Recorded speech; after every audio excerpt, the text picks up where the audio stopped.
I am going to talk about Proposition 65 and Proposition 67, which both have to do with the plastic bag ban.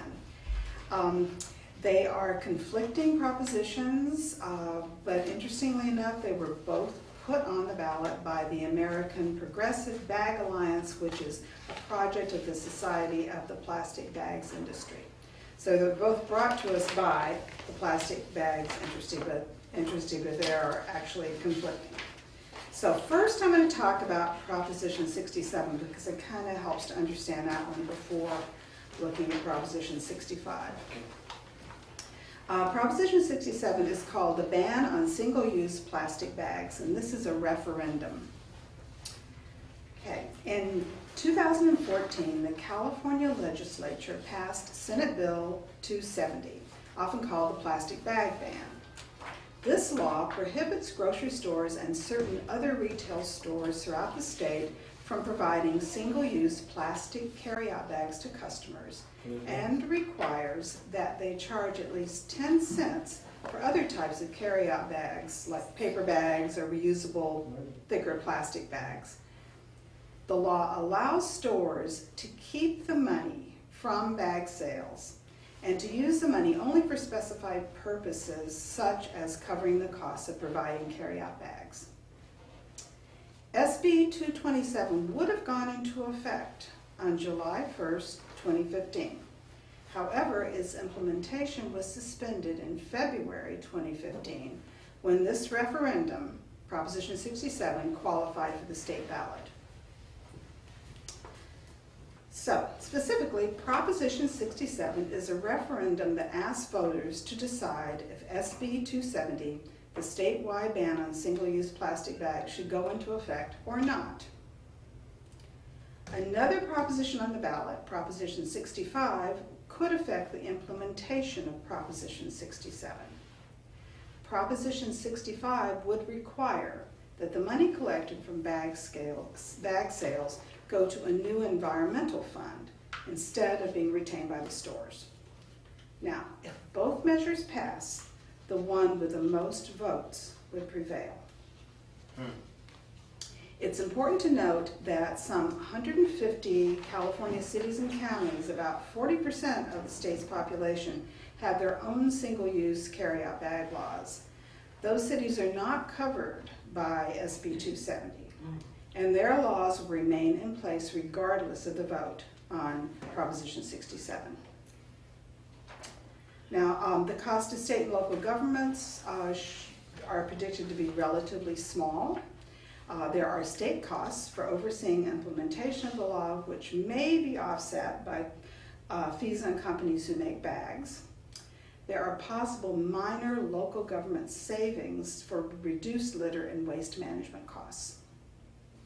So a yes vote on this proposition means that SB 270 will go into effect. But how the implementation of the law will play out depends on the outcome of Proposition 65. A no vote means that SB 270 will not go into effect. Supporters of Prop 67 argue that single-use plastic bags are bad for the environment and harmful to wildlife, and that this law will reduce plastic litter in oceans, streams, and lakes, protect wildlife, and save the state millions of dollars in cleanup costs. Also, many communities have already banned single-use plastic bags, so it's time to extend the ban across the state.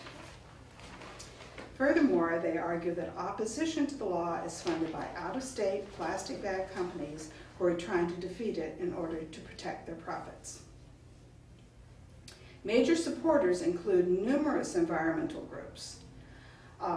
Also many elected officials, including Governor Jerry Brown, many county and city governments, including Marin County, the California Democratic Party, the Green Party, and the Peace and Freedom Party, and the California League of Women Voters.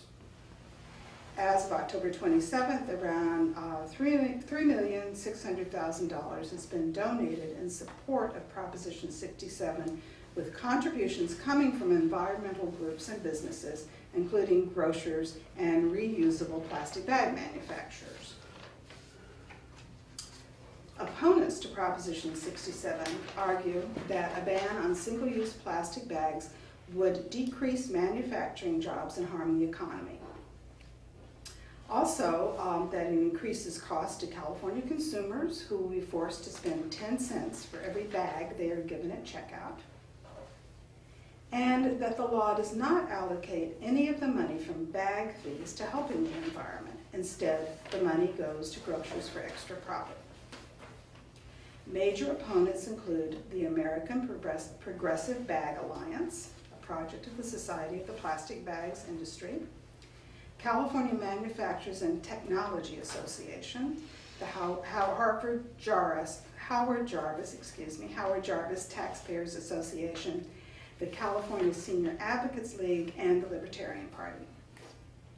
As of October 27th, more than $6 million has been donated for no on 67 and yes on 65 combined.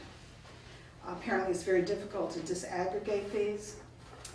With the donations coming from the American Progressive Bag Alliance, and most donations are coming from outside California. Okay, so that's 67. I like to point out when we're doing this that a lot of the money for our ballot measures comes from out of state. So the way that we use the ballot measures to make laws,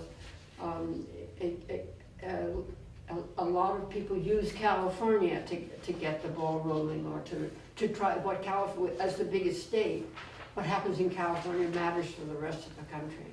Well, in this particular case, the money for to support the proposition is mostly coming from inside California.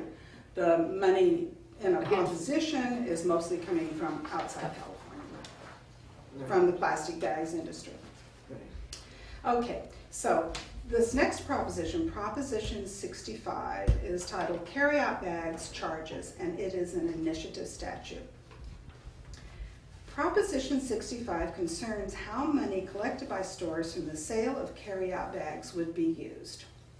Specifically, whenever any state law, including State Senate Bill 270, whenever any state law bans free distribution of single-use bags and mandates the sale of any other kind of carryout bags, the money from bag sales would go to a state-administered environmental fund rather than being kept by the store. So Proposition 65 would create a new state fund administered by the Wildlife Conservation Board and require stores to deposit bag sales proceeds into that fund to support environmental projects including recycling, clean drinking water, cleaning up beaches, and improving parks. Now, it's important that this initiative applies to state laws. However, the measure allows local governments to direct money collected from local carryout bags to the new state fund rather than having stores keep the money. Proposition 65 would only be implemented if the legislature's bag ban is upheld by the voters' approval of 67, or if a future similar statewide bag ban is passed. So right now it applies to 67, but the way it's written, if 67 doesn't pass, 65 does. Any future laws passed by the legislature that implement a statewide bag ban and charge for bags that are given out, this law would come into play. It would then take effect. It's complicated. Yeah, it is complicated. So this measure could produce tens of millions of dollars for environmental programs, but the effect depends on a number of factors, including future sales and prices of carryout bags. A yes vote means that if a state law bans free distribution of carryout bags, such as is done by SB 270, money from the sale of bags would go to a state-administered environmental fund. A no vote means money collected through the sale of reusable bags could be kept at stores. So supporters argue that grocery stores should not be allowed to profit from the sale of reusable bags to consumers. and that a bag ban's goal is environmentalism, so any money paid for reusable bags should be used to help the environment. Major supporters include the American Progressive Bag Alliance, the Executive Director of the California Taxpayer Protection Committee, the Executive Director of California Senior Advocates League, and the California Republican Party. As of October 27th, more than $6 million has been donated to yes on 65 and no on 67 combined. As I said before, the donations come primarily from the plastic bag industry and mostly from outside California. So the arguments against 65 say that voters should support Proposition 67 instead. That getting rid of plastic bags is a real priority for the environment. And that, in fact, some argue that this proposition was put on the ballot to confuse voters and distract them from the real purpose of Proposition 67. Also, that Proposition 65 will not make very much money for the state because people will start bringing their own bags. Major opponents include environmental groups, the California Nursing Association, the California Libertarian Party, the Green Party, the Peace and Freedom Party, and the California League of Women Voters. And as of October 27th, no financial contributions in opposition to this measure have been reported, but that doesn't mean that that money hasn't been spent on it. Okay. Yeah, the thing that's confusing if both get passed, how does that work out? Okay. Yeah. If both pass, it depends on which one gets the most votes. Okay. Which one is gonna dominate, which one is gonna take priority in terms of where the money goes. Okay. That's all. So if It's both just get where the money passed, goes. then there will be a ban on the one use, but then how the money is used for the paper bags or the reusable bags. So if Proposition 67 passes, whether Prop 65 passes or not, there will be a ban on single-use plastic bags. Right. For groceries, stores, liquor stores, and some other sorts of stores. Mm-hmm. The stores will have to charge for bags they give out, like paper bags or heavy-duty plastic bags that can be reused. So that's going to happen if Proposition 67 passes, whether 65 passes or not. Mm-hmm. If 67 gets the most votes, then the money will continue to be kept by the stores to be used for specified purposes, including covering the cost of those bags. Mm-hmm. If Proposition 65 gets more votes than 67, then that money will not be kept by the stores, it will be paid into this environmental fund. Okay. So it is very confusing, but that's the way it works. I think you get Now, it. if just Proposition 65 passes and Proposition 67 doesn't, then there won't be a bag ban now. Nothing's going to happen in that regard now at the state level. The local stuff will still happen. It's not going to change, which includes most of Marin County. And the money won't go, do they sell? There won't be any, Okay. well, the money for the local ordinances Will just stay the same? will stay the same, Okay. stay the same as they are. These propositions, both of them, are about the statewide ban. They don't affect the local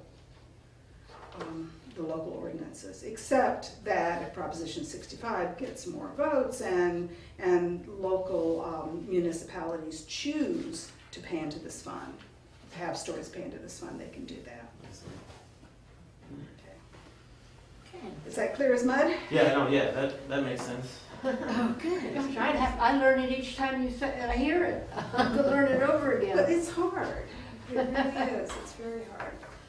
Okay, Proposition 61. Proposition 61. Ready, Bill? Oh, yeah. I was going to wait for our audience to return. Okay.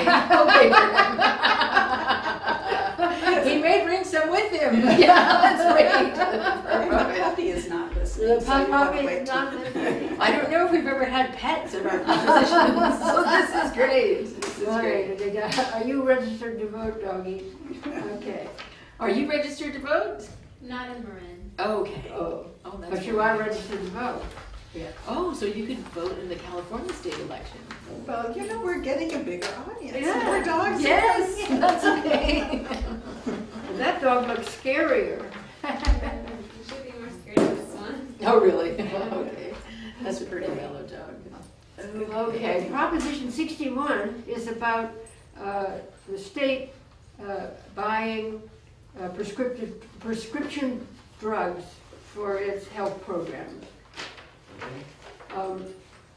The state of California spends about $3.8 billion on prescription drugs each year under various programs covering current state employees and retired ones, prison inmates, and Medi-Cal enrollees. The state purchases some drugs directly from manufacturers, or it reimburses entities that manage state programs.